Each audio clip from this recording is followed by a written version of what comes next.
Archdiocese sa Ozamis, Gikatakdang, Mopadala og Tabang sa mga Naapektahan sa Nakalabayng Bagyo sa Carina sa Luzon.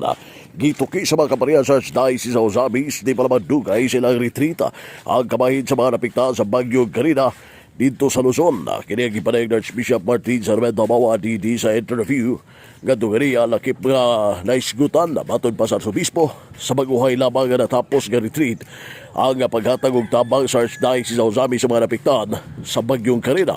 Ang yatagan og pagtagad aron nga makatabang sa ang katawhan sa Archdiocese sa Ozamis o matabangan ang mga katawhan na nagkinahanglan og pagtagad usab.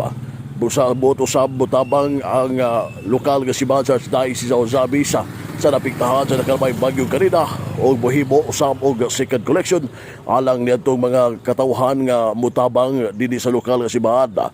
Din karo maabot nga gusto 3 o 4 tungod sa ilang nasinati nga kalamidad. Busa mo padala og tabang ang lokal nga simbahan o mas mayo nga kitang mutabang kaysa kita ang tabangan. Nagibusab sa himuon ang second collection sa full mission nga himuon usab sa mga adlaw. Busa alang sa magbalantay medugdanon nga mutabang kaysa kita ang tabangan. Labi na ang pagtabang sa mga Naapektahan sa Nakalabayng kalamidad dito sa Luzon.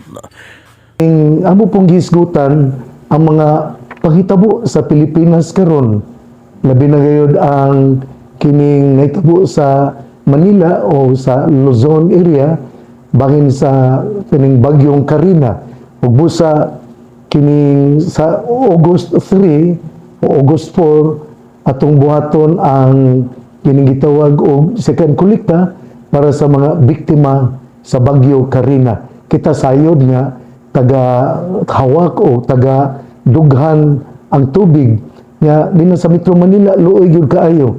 Sa ako na kanunay isulti, it is better to give than to receive.